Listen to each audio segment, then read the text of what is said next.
Hey, good morning. Good to be with all of you this morning. It is feeling a little bit more like Christmas around. It does. So last night I took our 18-year-old daughter driving, and she just needs more practice. So we drove all over the neighborhoods, and it's past dark, and we just saw all the Christmas lights, and it feels a little bit chilly even for Florida. And so it was nice. It felt very Christmassy. Sunday night we went and just drove to a few towns away from here and looked at Christmas lights and all those sorts of things that we love to do this time of year. Yeah. It's one of our favorite traditions. Put on some Christmas music and just drive and go see lights and take some pictures. So it's great. We had so much fun. I'm always looking for other places to see great Christmas light decoration and display. So if you've got some recommendations wherever you are, we'd love to hear about those Christmas displays that you think are amazing. So somebody else might be so glad that they saw what you posted. Maybe they'll be able to go see. Yeah, because there's been times where people have posted things and I'm like, oh, that looks really cool. We need to go see that. A lot of times that's the way we find things. So it's awesome. Yeah. We're grateful. Like out in the middle of nowhere, Iowa, we found this tree that's decorated. It's one single tree decorated by thousands and thousands of lights. You can literally see it from miles away. Yeah. Because there's nothing out there but farmland. Yeah. So there's little things like that all over the place that I think are fun and interesting. Kind of add to the holiday experience. Yeah, it's a good family tradition. It's a good way to spend time together as a family. And that's what we're all about. Spending time and working on your family relationships. Today we got a difficult one today. So this is not going to be a super upbeat, fun conversation. Very needful conversation. One of our responsibilities as parents is to do our best to protect our kids and to watch out for the people who are around us. So as we talk about, child sexual abuse today, then there are things that we need to understand. There's signs that we need to be able to recognize. And so even though it's going to be a very hard conversation to have, I hope that it'll be very helpful for you. And maybe you have suffered and gone through some things. Hopefully this will be a way for you to help communicate what's happened in your life and how you can help others through the process. Mm-hmm. So, right. You ready to go? As ready as I will ever be for this episode. Gather around, everybody. It's time for a family meeting. The Family Meeting is a show that's all about family relationships. We're the Osterkamps. I'm Thomas. This is my wife, Lysandra. Hello, and welcome to our family. Welcome to episode 167 of the Family Meeting podcast. On today's episode, we are going to talk about a most uncomfortable topic. Yeah. Today, we're going to be talking about protecting your child from sexual abuse. And this is not going to be an easy topic to discuss. It is triggering for a lot of people, and it's just uncomfortable, but it's an important conversation. Yeah, and just the difficulty you had gathering all the information together. It was awful. It's been a rough couple of days for this one over here. I think it'll be a great conversation, though. Very needful conversation. To kind of open up our eyes to what's going on around us, to make sure we are aware and are vigilant. The places that we think the danger is at, that's not most likely where the danger comes from. So we'll get into that a little later on. It's going to be a hard conversation. And you're going to need some lighter conversations after this. And that's where we want to invite you into our Facebook group, where we're having a little lighter conversations. One of the conversations we're having right now, it focuses on Christmas, just a couple weeks away. And we're talking about your favorite Christmas ornament and getting pictures of your favorite Christmas ornament. And some of the ones on there were kind of interesting to hear the backstory on. And I thought Amanda, she shared one of hers, And ever since her and her husband met, he's been buying her a Christmas ornament every year. Oh, that's sweet. And so one of those Christmas ornaments she picked as her favorite that he got her this year, a little gingerbread man. Oh, cute. So a little lighter conversation after the tough one we're going to have. But I'd love for you to jump into that conversation there. And so I feel like we need to give a quick warning to parents. If you're listening to this with your kids around, this may not be an episode you want to listen to as a family. You may not want to have this on in the minivan riding down the road. There's going to be a lot of, it's a reality check, I guess, is the best thing I can say. So you listen, gather the information, and then we're going to encourage you to have this conversation with your family, but we want you to be able to filter through it all and explain it in a way that is right for your child, your family, your situation. So exactly, give that little bit of warning ahead of time. Thank you. Yeah. Okay. So we want to really map this out for you because unfortunately there's so much information on this topic that we had to divide this episode into 2 parts. Today is part 1. I'm going to let you know what we're going to talk about today, and then Thomas will let you know what we're going to talk about next week.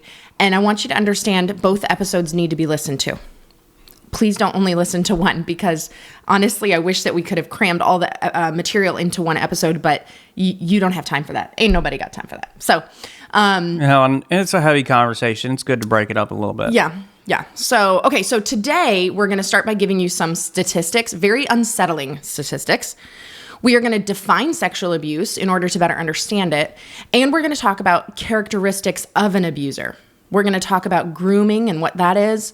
And we're going to talk about something that I think a lot of us parents forget about, and that is peer-to-peer abuse. Yeah. And so as we talk about this today, here's what we're going to focus in on next week. We're going to continue this conversation. We're going to talk about preventing sexual abuse. So what can you do as a parent to, as much as possible, prevent this from happening to your children? We're going to talk about how to talk to your kids about sexual abuse, how to help them if it's something that's happened to them already, and how we can deal with past sexual abuse as adults.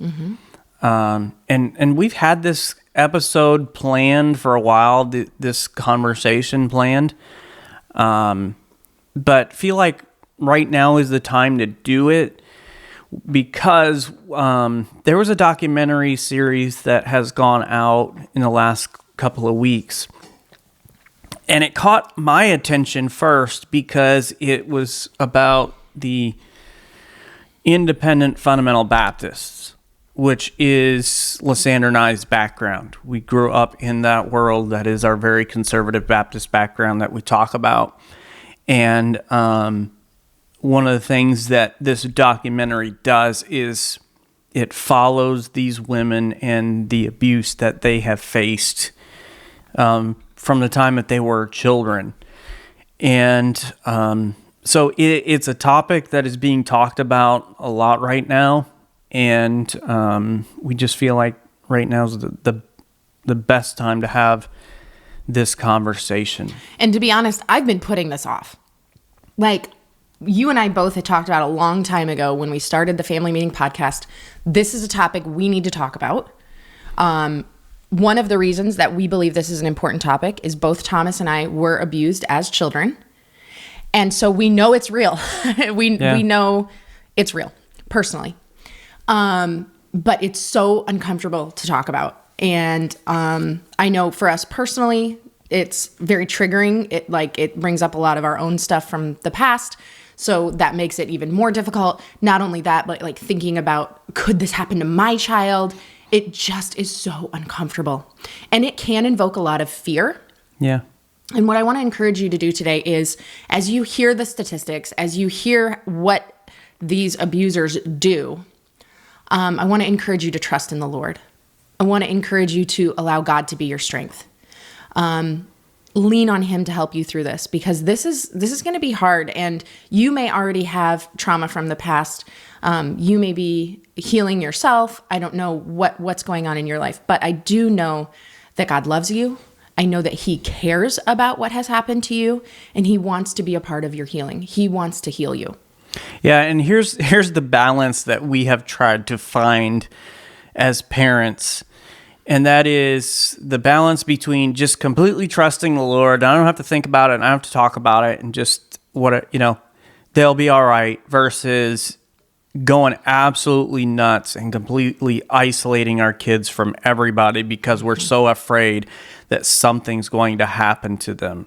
Yeah. And we have to live in this world where we try to find balance, where I do everything I can do as a parent, to try to protect them, but also trust that that God has got them and that we've done what we can do. So and let them live a normal, happy childhood. Exactly. Without them be kids. Without them being paranoid, and we don't want to create an unhealthy fear of everything that's around them. Right. I wrote a devotional on that entitled Faith Over Fear Plus Wisdom. Faith over fear plus wisdom. That's how we try to live our lives. So trying to find that balance is important. And hopefully this conversation helps you to try to find that balance, whether you have not thought about it at all, you've not talked about it at all with your kids, or whether you've been kind of like so afraid. And some of that it can have to do with our own past and what we've gone through, where we have just completely isolated and cut off our children from everything. So that balance, so important. A lot of the information we're going to share with you today and next week comes from sexual awareness training videos that I had to go through to be part of a certain ministry. It's called Ministry Safe by Gregory and Kimberly Norse, and they are attorneys who deal in this world. And so they've created this training that was so horrible and so good. It was like so informative, and it opened up my mind to what's happening in our world. And yet it was just awful to have to listen to. And of course, now I'm going to make you listen to it. Sorry, listeners. But it really helped me. And this is interesting. It actually exposed some abuse that I had in my childhood that I didn't even realize was abuse until I listened to the training videos, and all of a sudden a memory came back. And I was like, oh my gosh, that happened to me. And I forgot about this other incident. So I think that this can be really good for you. I hope it helps you in a way that it helped me. And I hope it will be something that gives you the tools, information, resources that you need to help keep your children safe and other children you know. First, we're going to start with some statistics, and these are very unsettling. 1 in 4 girls and 1 in 6 boys will be sexually abused before 18 years of age. That is staggering. That is a high statistic.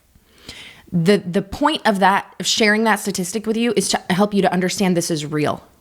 Not to think like, oh, it could never happen to my kids, or, oh, it's not really that big of a deal. We don't really need to worry about this. Right. Exactly. It's a rampant issue that is happening in our society. And when, as a father of 4 daughters, you hear that statistic and it's like, oh my gosh, like we do need to take this seriously. Right. 66% of children don't tell that they've been sexually abused until adulthood, if ever. Well, I know I'm in the 66%. It took me decades to actually say it out loud to anybody besides you. Yeah, I'm in that percentage as well. 2 out of 3 don't ever tell. 2 out of 3 don't ever tell. And I understand that. Like, I understand that. Mm-hmm. What do you think? Why is the reason that they don't want to tell? There's tons of reasons. Shame, guilt, you wonder what people are going to think about you, all those sorts of things. Mm-hmm. The average, now we're going to change this statistic a little bit. We're going to talk about now the offender, the abuser, okay? The average, this is sickening. The average convicted male offender who molested boys had an average of 150 victims before criminal prosecution. Averages. That's insane. Yeah, it's terrifying. Males who abused girls, 52 girls prior to conviction. So basically they're getting away with it for a long time. They're molesting all these children and no one's speaking out. You know, they're getting away with it for so long. The average age of the first offense of a convicted abuser. So these are men who have been convicted of abuse. They have been found guilty. And now we're asking these questions. When was the first time you abused? How old were you? And the average age of a convicted abuser of their first time is 13 or 14 years old. But listen to this. It is not until 34 years old that the average age of prosecution. So the average offender is getting away with it for 20 years and abusing daily, weekly.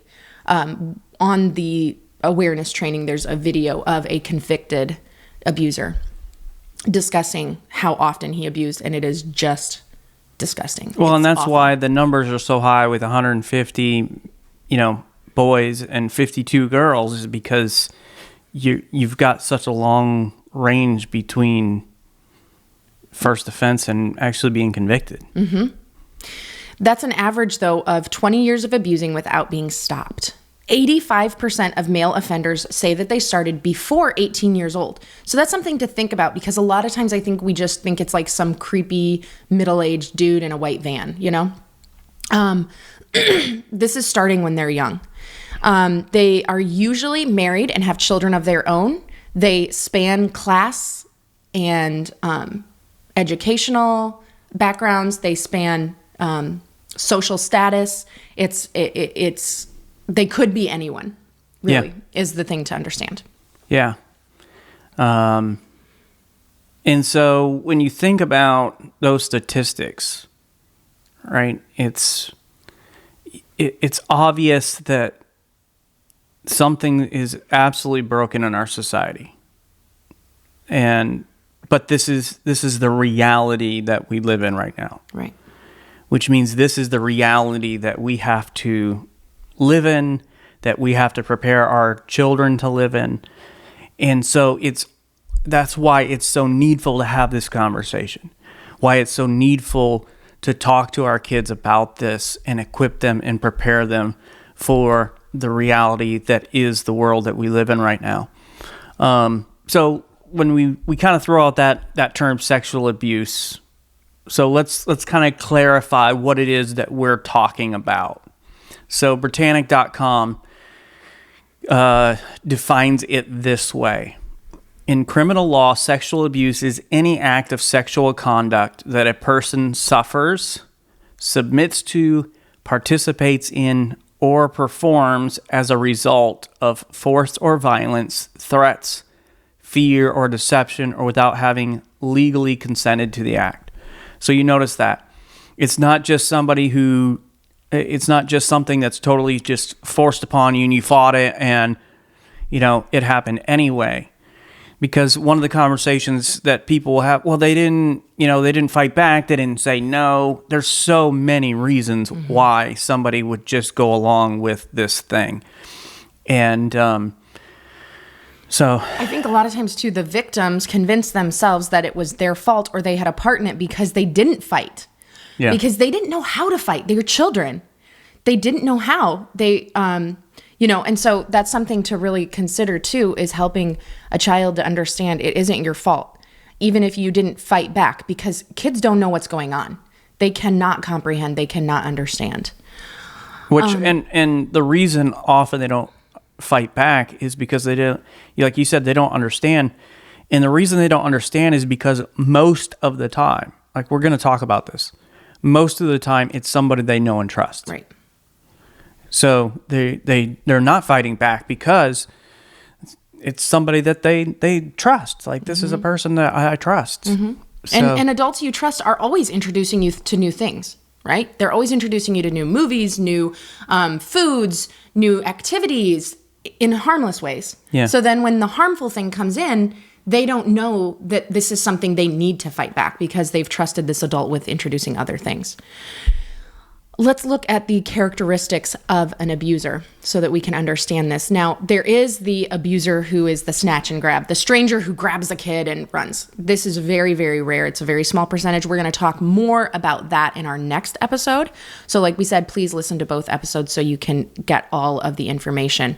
But the preferential offender prefers, okay, so that's where we get to the term. They prefer a child as a sexual partner, and they usually have a preference for age or a look or something. And this is what is very scary. They usually work at a place that has programs for children, and the purpose of working there is to gain access to children to abuse. So they may be a volunteer, they may be an employee, but they are purposefully putting themselves in positions where they can work with children in order to abuse. And they justify and rationalize their child attraction. This I found fascinating because to someone who is not attracted to children or does not have this problem, you kind of think like, what is wrong? They're insane. What is wrong with them? So here's some of the things that may be going through their mind to rationalize this wicked behavior. We're not blood related, so it's okay. This is some of the defense that they have said. She came on to me or asked for it. This is what's happening in their mind. I was teaching them about sex. Later on, they're going to need to know this because they're going to have a boyfriend or a girlfriend or they're going to be married. They need to know this stuff. I'm just teaching them. I'm not really hurting them. There was no intercourse, so it's not abuse. But remember our definition of abuse. It spans all kind of sexual conduct that is not consented to or tricked into, threatened, fear, and so on. They never said stop is a defense that they have and a rationalization they have. So this is one thing that your kids need to know. They need to know they can say no to an adult. Well, and before you continue on, you talk about where they often want to work, where they often find themselves working is around children. And this is why it's so important for us to have these conversations. And you're getting into some of the conversation that we need to have with our kids. Because they're going so long from their first offense before conviction, because we have such a hard time speaking up. Mm-hmm. And if we can empower our kids to be able to speak up, then when those background checks come in, they'll come in like, no, this person obviously can't work here. Mm-hmm. But see, people are passing background checks. Oh yeah. They're doing the background checks. Absolutely. And they're getting through the background checks because there's no accusations, there's nothing on their criminal record. Mm-hmm. And so this is one of the ways you say, well, this is the world we live in. How do we change this? Mm-hmm. One of the ways we change this is by having these conversations and empowering our kids to speak up, listening to what they say, making it a safe environment for them to say something. Mm-hmm. And so one of the things Lysandra talked about is your kids need to know they can say no to an adult. Yeah, because I remember when I was a young mom, and I have such regret about this. They were little and cute, and we lived in the South, and everybody, is so friendly, and it's all about manners in the South. Yes, ma'am. Yes, sir. And I remember forcing my kids to hug adults. I remember like an adult wanting to hug them and being like, give them a hug, just because I wanted my kids to have good manners. And now I look back and I'm like, you idiot, what were you doing? But I wasn't educated. I didn't understand.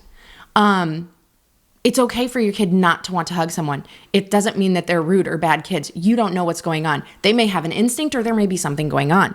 So also, when you force them to do anything an adult says, any adult that they ever run into, then they believe they can't say no to an adult. And if something does happen to them, they don't believe it's okay for them to say no.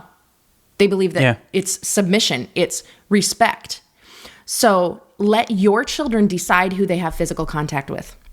They make the choice, not you, which is so weird because, in all the parenting that we learned, it's all about, do whatever I say. Yeah. Respect authority, blah, blah, blah, blah, blah. It's a breeding ground for abuse. Well, and that was one of the reasons that they talked about so much abuse happening in this documentary, because it is an environment where whoever the lead guy is, whoever the authority is, has complete control, complete say. You don't question them. Don't question them. And I don't remember exactly when you and I had the conversation about, hey, if they don't want to hug somebody, they don't have to hug somebody. Yeah, you told me that. And I don't remember when it was. And teaching them that, hey, you have say over your physical autonomy. Like, I still believe you can respect authority and still have control of your physical autonomy. Like, no, I'm not comfortable with that, and so that needs to be okay. And as parents, we need to be teaching them that. And even my own daughters, like, I never tell my daughters, hey, give me a hug. Right. No, I'll ask, hey, can I have a hug? Why? Because I just changing the way that they think about their physical bodies is they have control. And so that's part of the conversation, is helping them to understand that. So when somebody's forcing unwanted contact on them, they know this is not okay. There was something I was going to say, but then it left my mind. Go ahead, babe. So we talk about grooming, and you most of you know what that is, but you may not understand what that is. I mean, I don't want to assume that people know what this is, and here's why. I heard this term for the first time like 3 years ago. I'm not kidding. Okay. I had never heard this term. It was in a conversation. Somebody was sharing with us that they had been groomed as a child, and I smiled and nodded, but I did not know what the term meant. And I just kind of faked it until after the conversation was over, and then I went and looked it up because I have never heard that term till 3 years ago. So we have to assume that there's other people like me out there. Yeah, most definitely. That's why, most of you know what that is, but some of you don't and may not know. Here's what that is. It's a process by which an abuser gains access to a child, prepares the child, and keeps the child silent. So it is a thought out process to try to gain total control over this child. And of course, that doesn't happen all at once. It starts, first of all, by gaining access through a variety of means, whether that's career or volunteer opportunities. And this is rampant in churches. Yes. And not just independent Baptist churches like the one we grew up in. I'm talking about all churches. All denominations. Yeah. Because those organizations are all run by volunteers and never have enough volunteers. So, and often because there's no criminal record, there's, I don't have a reason not to let this person in. And so they're looking for ways that they can gain access. So whether that is career or voluntary opportunities. And they start by gaining trust of the gatekeepers, right? So as a parent, this is you. You are the gatekeeper. As a pastor, I am a gatekeeper of the people who are in my congregation. And as a gatekeeper, I need to be aware. And one of the reasons of having this conversation is to help you open up your eyes to the people who are trying to gain access to your kids. Yeah, we have to educate the gatekeepers. So whether that's your family specifically, obviously this is Family Meeting Podcast. We're talking about families here. But many of you out there, like you've got a broader group of people under your influence. And I want you to think about all those people underneath your influence. All those kids that you have an influence over, you are the gatekeeper. And so we want your eyes to be open, not just to your own kids, but to the people who are around you. And some of the things that you hear from gatekeepers who have been groomed by the abuser, later on when it all comes out, what are some of the things that they say? I'm shocked. I never saw it coming. I can't believe that they would do that. Because, and I've had this happen in my own life, where the accusation was made about somebody in our lives. And I was like, there's no way that he would do that. He is a nice, good man. He loves Jesus. He loves children. He would never hurt a child. Well, guess what? He was convicted and many, many victims came forward. But he had groomed the gatekeepers. And of course, now this happened when I was a child. But I remember saying these things. I actually said those things. He would never. It's not real. Yeah, so just understanding how they operate can help you to know when it's happening. And here's what they want to do. They want to convince you as a gatekeeper that they're helpful, they're trustworthy, they're kind, right? Somebody comes up and they're creepy. Like, you just... Yeah. You're not going to give them access. Like, okay, so we live here in Florida. We live on the coast. And so we go to the beach. And there was a weird thing that happened one day. We were at the beach and we were there basically hanging out with our friends. So I just put it out there, hey, we're going to the beach today. Anybody, whoever wants to come, just meet us there at this time. So we're having a good time. Kids are out playing. I don't spend a lot of time in the water. But I'm sitting there, and all of a sudden I notice this guy, probably in his 50s, and he's out taking pictures, which is not unusual. It's the ocean. With like a big camera. With like a big... He's got a camera, yeah.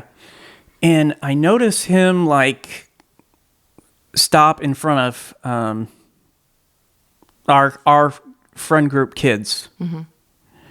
And so I'm like, okay, you have one of two choices there, right? Your first thought is, if you even notice, is he's just taking a picture of the ocean, right? But there's this other side of you that is like, this is weird. Right. Listen to that side. And that's exactly what we're trying to get you to do. Yeah. Is we're trying to get you to notice things and listen to that side. Mm-hmm. And so obviously it's not wise for me to walk up and just accuse this person. No. Right? So I'm not going to do that. But I'm going to walk up and make it as uncomfortable as I possibly can to get this guy to move along. And you did. Even I was uncomfortable. I walked up and stood right next to him, and I just stared at him. It was the weirdest thing ever. I made sure he saw me watching him, and honestly, he didn't say anything to me, and he moved along very quickly once I got up there. Yeah. So that's the point, though, of having this conversation about what these people are like. Right. So that you notice it, and then you've got to do something about it, because they want you to believe they're helpful, they're trustworthy, they're kind. And so what happens then is your barriers of protection come down. Yeah, you think, I don't need to protect these children from this person. Exactly. No protection needed here. We're good. They're in. And they'll do this by maybe meeting the needs of a child, coats, rides, or whatever else. And so they're trying to gain access. Let me share a time in our ministry where we had a huge red flag. So we have tried so hard to be very diligent in being gatekeepers in our ministry over the years. And there was one time where we always had rules: no adults alone with children, no adults alone with teens, groups only, open doors, all of the things, the checklist, right? We found out that a volunteer was taking kids home, which was okay. It was a big group of kids, siblings and everything. And what they did was they drove past a teen girl's house and dropped off 3 teen boys, and then drove back to the teen girl's house, dropped her off, and then drove back the opposite direction again to their own home. And we immediately were like, red flag, alarms, this is not okay, something's going on. Because in any logical person's mind, you drop the teen girl first, and you keep the sibling group in your car, and you go the direction of your home. You don't backtrack unless you have a reason to backtrack. Yeah. So that was a huge red flag to us, and we immediately put in bounds of protection there. Talked to the child's parents and moved in steps that we needed to take. No accusation was made. To our knowledge, nothing happened, but it is a red flag. Exactly. So watch out for the rides home, to and from. Oh, I can help out. I can give a ride. I know it's late from practice. I'll give you a ride home. Coaches, volunteer coaches, so on and so forth. You've got to watch for these things. So that's step one, is trying to gain access. Step two is selecting a child. And they identify a child who is an easier target. So if they know, hey, this is a parent who is mindful, is watchful, is present, just being present and aware around your children will take care of most of the issues. Mm-hmm. Well, like we have a rule in our home. Our children never, ever, ever ride with an adult alone. Never. Like it just does not happen. We've had to have very uncomfortable conversations with people about this. Like, listen, it's nothing personal. This is just what we have. This is our rule. So even if it's less convenient for us, even if it's less convenient for the other parent, it doesn't matter. This is our rule. Other kids in the car, other adults in the car, that's the rule, because we are not going to make our children easy targets. No. Even if people don't like us. Well, and the thing is, right, normal people hear that, they hear the conversation, they're like, oh, no problem. I get it. They respect it. I get it. Mm-hmm. And so it's worth having the uncomfortable conversation. And it will get other parents to think about, okay, what am I doing with my kids as well? Mm-hmm. But they're looking for somebody who is an easier target. Mm-hmm. Somebody who's disconnected, somebody who has unmet needs, and then they work to win that child's trust over. They want to isolate that child. And so once they can find that easier target, build the trust, and isolate that child, that's when they begin to introduce inappropriate talk and touch. And it's usually conversations first, inappropriate conversations first, and they're just trying to see, okay, what's the response or reaction is going to be. And if there's not a visceral reaction, then it continues to progress. Exactly. So one thing that they may do is if they find a young boy who has started looking at pornography, which, by the way, for those of us who are completely naive, and I say us because this is me, the average age for a first time that a boy looks at pornography is 8 years old. 8. That's a little boy. Yeah. They've probably already been exposed to pornography. So if an abuser is grooming a child and knows that this is something that a boy has already looked at, they can even use this as part of the grooming process to be the one who offers the pornography. And now I'm introducing, or I'm being part of this secret naughty thing. I'm keeping your secret, you keep my secret. Exactly. Is the idea behind that. So whether it is offering pornography to the child, drugs, alcohol, movies, it's just about having a secret with that kid. And it starts off typically pretty innocent. Now, anytime an adult's getting a child to keep a secret, it's not innocent. It's not innocent. But as far as a child is concerned, it's like, oh, hey, I know you're not supposed to have candy, but you can have this little piece of chocolate and I won't tell nobody. Mm-hmm. Something innocent like that, where it's about a piece of candy, right? And so that's when they start to progress, because they've already got something over this child. This is another reason why it's so important to respect other parents' rules, even when they're not around. Because we don't want to be teaching these children that it's okay for adults to keep secrets from their parents. That's a really negative thing.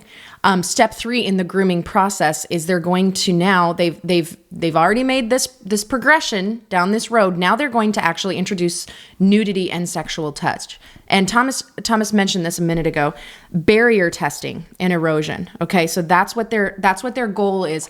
As he said, floating an idea by, maybe mentioning something that would be a little outside of what's appropriate and seeing how they react. How does the child react? Is there going to be a response, or are they going to let that fly?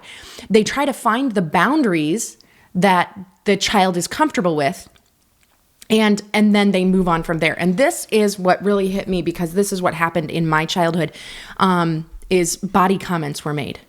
And I didn't realize this was happening. This was a family member. He was very friendly and good to me, got me lots of snacks and treats, and always had my favorite thing around, wanted me to want to be at his house. And I did, because I thought he was like the nicest guy ever. Yeah. And I wanted to be there. And then just comments were made. Little comments here and there. And I thought it was weird, but I didn't know what to say. What do you say to that? So I didn't say anything, and it made me uncomfortable, not uncomfortable enough to think bad thoughts about the person, not uncomfortable enough to believe that they were a bad person. Yeah. Because I think most of us want to believe good about people. Especially people we're close to, people we trust. People we trust. We just think good. So the body comments is definitely how it started for me, and that could be a thing for that other children may be going through. So, but they'll see how far that they can go and attempt to push those boundaries. So they go a little bit further, slowly. This is a really slow process. They're looking for boundaries that are negotiable. So, okay, that thing over there might be off limits, but they didn't really push back too much when I said this. And so they'll go that route. It could be sexual discussion, sexual joking. And this is what was present in my childhood. Then it goes on further, and this is going to make me sound like a grandma because this did not happen in my childhood because this did not exist back then. Yeah. Sending or requesting photos. This is a whole new thing that is happening in our society because now we have the cell phones where we can send photos. Yeah. This didn't exist in the 90s. Yeah, you had to actually take a photo, go get it developed somewhere. Someone else had to look at your photo, physically make the photo, and pass it to you over the counter. So it was a little different. Yeah. Now, unfortunately, this is becoming so easy and so prevalent. Man, we're old. Right? But yeah, sending or requesting photos. And this is something that you need to be talking to your kids about specifically. Photos, taking photos. And we have already had discussions with our kids about this when they got their phones for the first time. We had discussions about this, but really educate them on this. Then they're going to look for other boundaries that they can push physically. Things like tickling.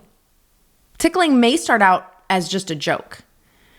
But they'll push it further and further and try to get to a point where they can touch things that they should not touch. Roughhousing. It can look like roughhousing with a boy, always wanting to roughhouse, always wanting to wrestle. Inappropriate texting can happen. References to body qualities, things about the body. Massages. We had someone in our ministry who wanted to massage a teen girl's neck. And I was like, he is done here. Yeah. I was like, out, no more. Because that's not normal. No. Not ever does a man want to give a teen girl a massage in innocence. He wants to put his hands on her. Yeah.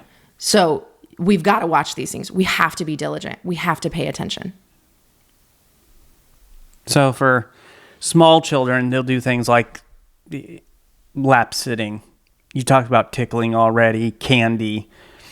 And of course, the end game always leads back to the inappropriate touching. That's what they want. And they're trying to work a path to get the child there.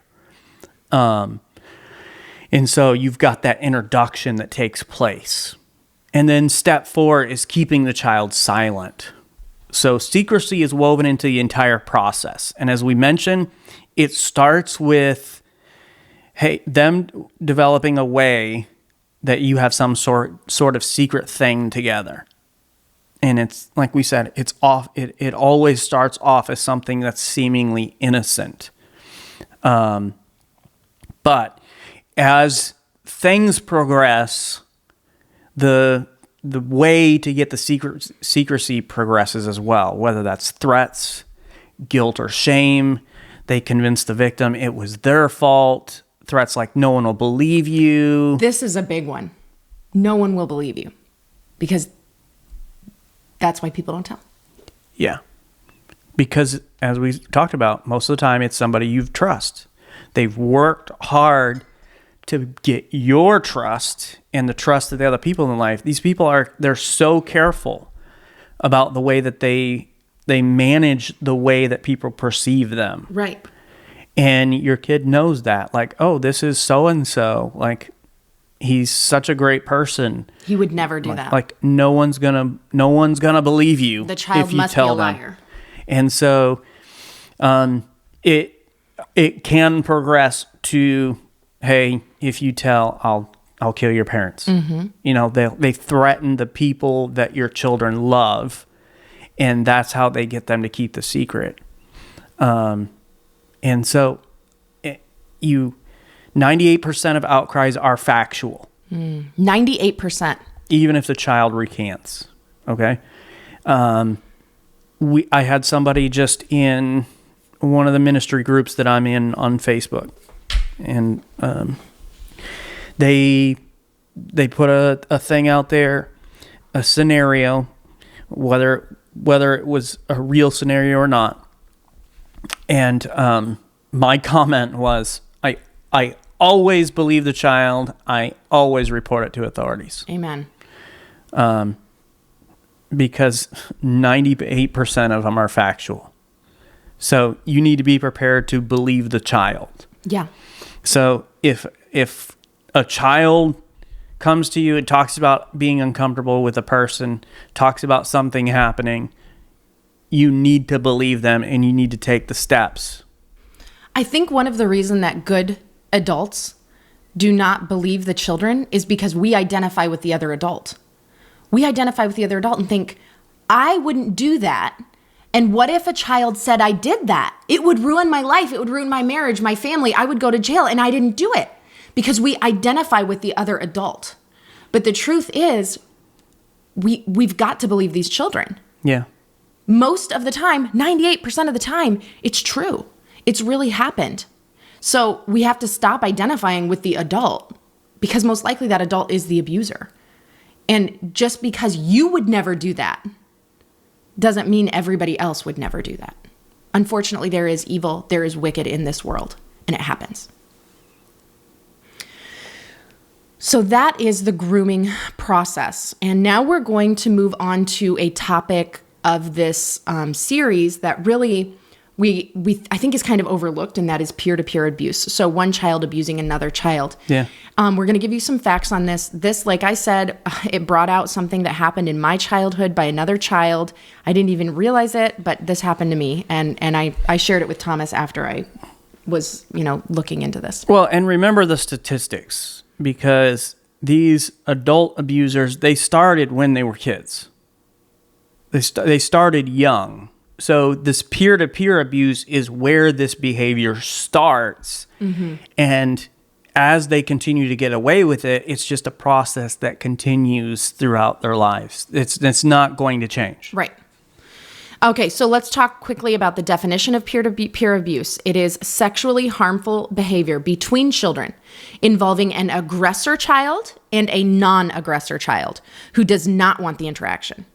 And it begins with an imbalance of power, such as an age difference of 3 or 4 or more years. Okay, so that's the imbalance of power. This child's older. That's the aggressor. The younger child is non-aggressor. A larger child, so they can be the same age, but there's a larger child.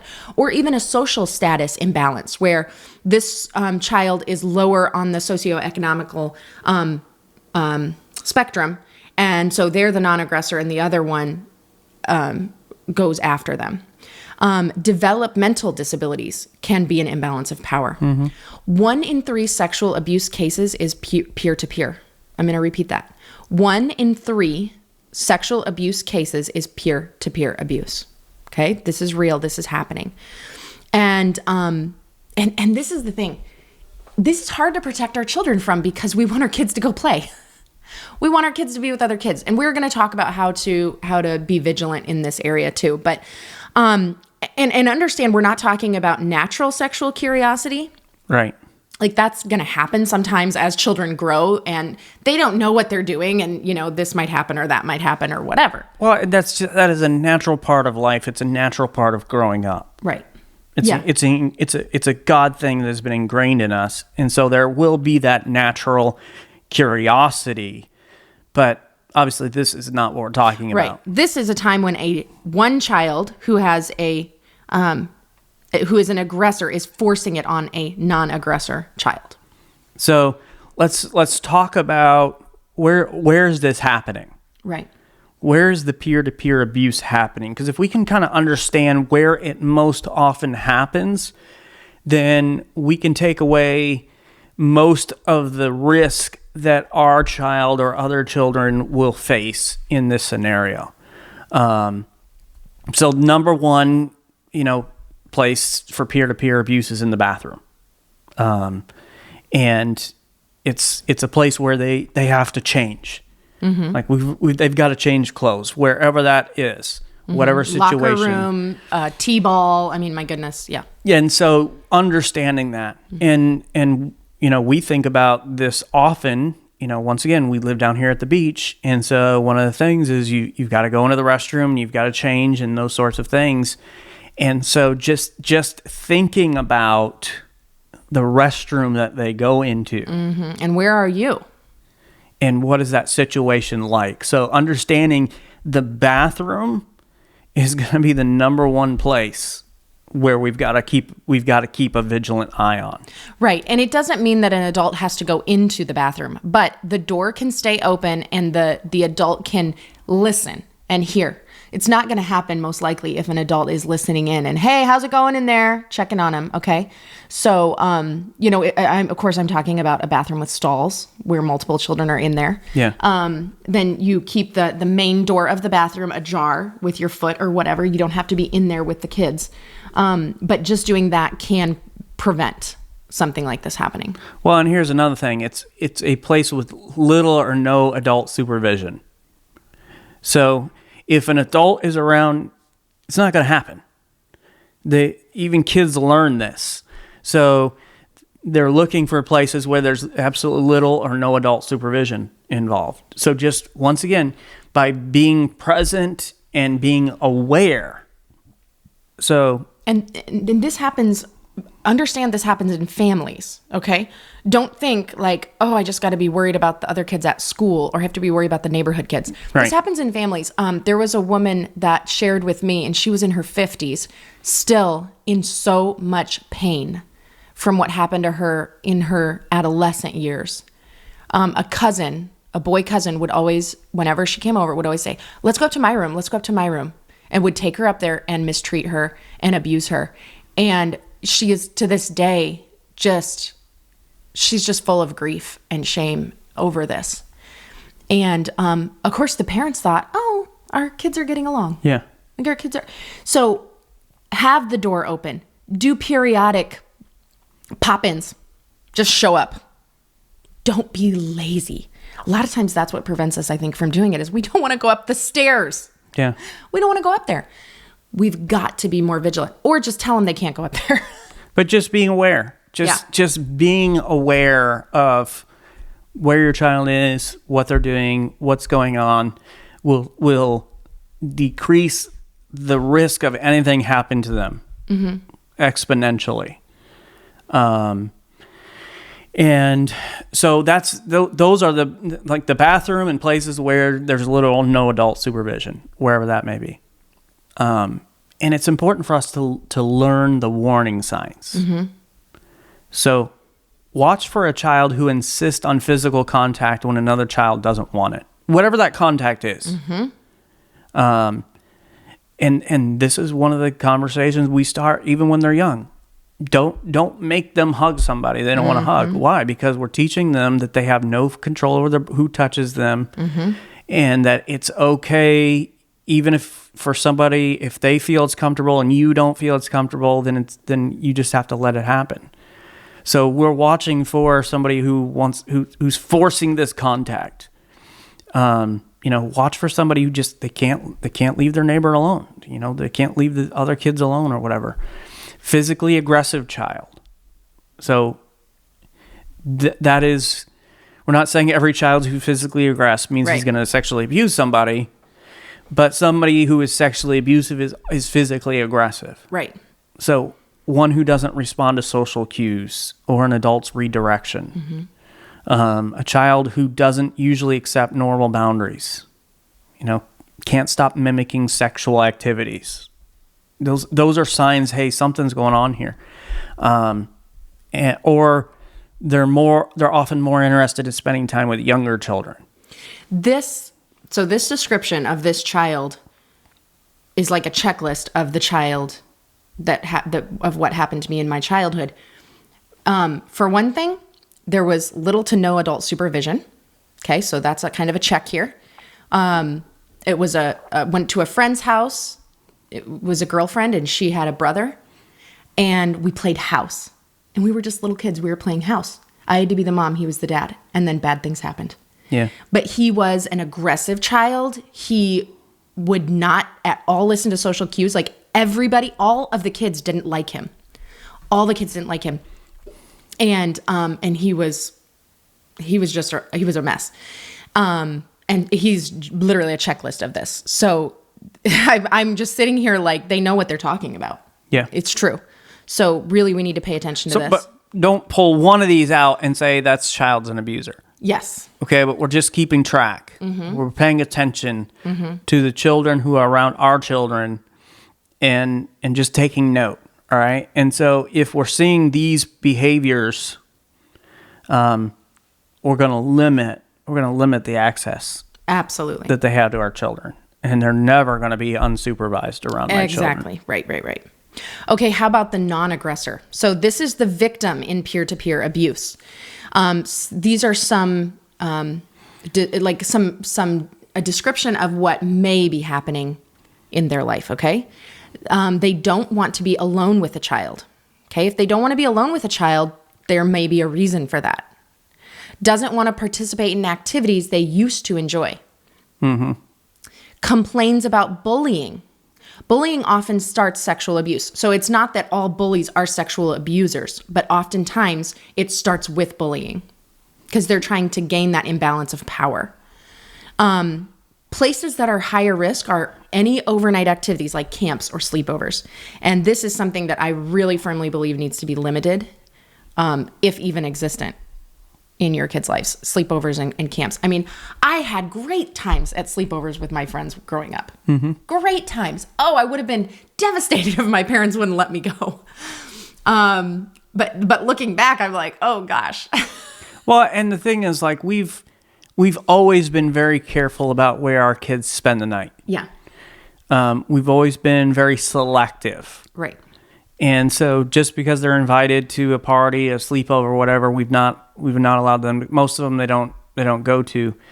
And they were people. This in Iowa, it was people we've known for a long time.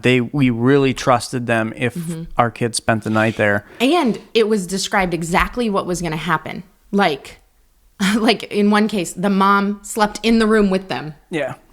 And so. But since we moved here a couple of years ago, we've not allowed our kids to sleep anywhere but grandparents' house. Yep, nowhere else. So you've got to make those choices and really, really think about what you're doing. Just be wise. Really be wise about this. Supervision is the key to protecting our children. Supervision. Yep. It's not going to happen if you're there. It's not going to happen if you're listening in. If there's a potential of you popping in the room, it's not going to happen. We need to listen to our children. Make sure that they know we will listen to them.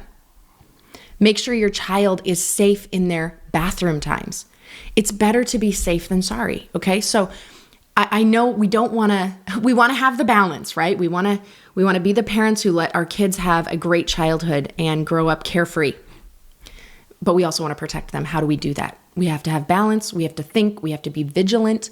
We have to be paying attention. We have to vet people. We cannot be nonchalant about this. We have to be very serious. And so, having a family meeting tonight, this is the way I want you to start the conversation with your kids. And it doesn't have to be a long, drawn-out conversation.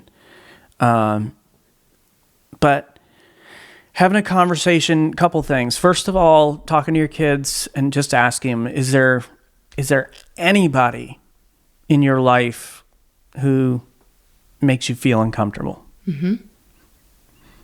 And just starting to ask some questions. If the answer is no, hey, great. If the answer is yes, it's carefully having a conversation about, oh, how come? Like, what about that person makes you feel uncomfortable? And giving them an opportunity to share that. And also having a conversation about physical boundaries. Like, does anybody have any physical contact with you don't like? Is there anybody that you don't like to hug and you don't, those sorts of things? And it's just a way, depending on how old your child is, right? They don't necessarily need to know why you're having the conversation.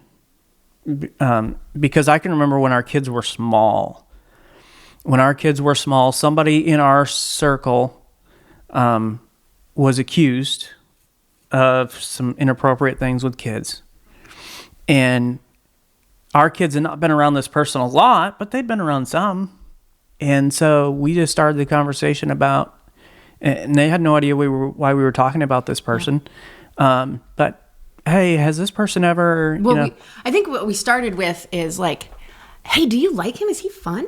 Yeah. Like really innocent, no leading questions. And then it was, does this person ever like have you sit on their lap? Or do you sit in the chair next to him? Or like whatever. So if you've got young children, they don't necessarily need to know why you're asking the questions. Based upon what they tell you can let you know if something's happening or not. Now, as they're older and they're able to understand why you're having this conversation, but still starting the conversation with, is there anybody in your life that makes you uncomfortable? And let me backtrack just one moment. The first thing that Thomas suggested that you ask your children in your family meeting is there anyone who makes you uncomfortable? And if they say no, that's great. But you can go one step further and say, if there ever is, I want you to be able to tell me about it. Yeah. I want to hear about it if that ever happens. Make sure that they know there's an open line of communication and you want to hear from them. That can set them up for success if something does happen to them. Well, and this is one thing we've talked to our girls about is if anybody ever does make you uncomfortable, listen to that. Mm-hmm. Like you as a late young lady, listen to that because there's usually a reason why you feel uncomfortable. Mm-hmm. You're not weird. You're not being, over dramatic or whatever else. Like listen to that. If somebody makes you feel uncomfortable, listen to that, and like teaching your kids to lean into that uncomfortableness. And so that's the way we want to have you start the conversation. Mm-hmm. Now, in the next episode, we're going to talk a little bit more about having this total conversation, but we just want to kind of ease into it to start with and just do a comfort check, mm-hmm. And to see how that goes. So these are not conversations we want to have. No. But they're conversations we have to have. Mm-hmm. Thanks for joining us today. Please go and subscribe to the Family Meeting Podcast from your favorite podcast provider. And if you found this information helpful, please share this episode on social media and invite your friends and family to listen in with you. To find more content and information Lysandra and I provide, you can go to our website, familymeeting.org, or email us at info@familymeeting.org. If you'd like to shoot us a text or call us, you can send a voice message at 904-257-3062.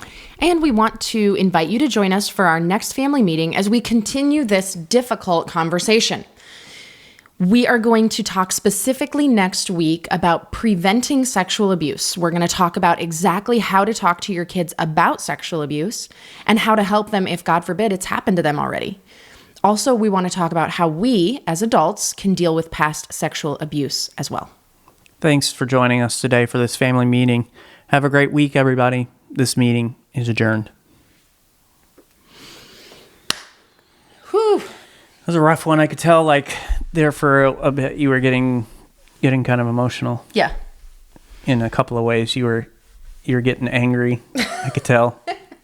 You were very passionate, which is good. But so thank you for being willing to have this conversation because it's not an easy one to have. So right. And it's conversation that you all need to have as well. You just look at the stats. The stats tell me that most of you watching this have had something happen to you. Or literally every single one of us it's somebody we know for sure. And the point of all this is just helping us be vigilant. It's equipping us so that we can do everything within our power to make sure it doesn't happen to our people. That's the goal, is to be able to change the statistics one life at a time, one family at a time, one circle of influence at a time. And so we appreciate you being a part of this conversation. If you have you've got some tips, you've got some ways that can be a help to some people, please drop it in the comments. We'd love to have that conversation there and to listen from and learn from you as well. Maybe you've got some stories of things that have happened to you and you haven't been able to share it with somebody, but you feel like I need to share it so that I can help other people. You feel free to do that as well. We'd be honored to hear those stories and hear what's happened in your life. So with that, we'll continue this conversation next time. Bye-bye.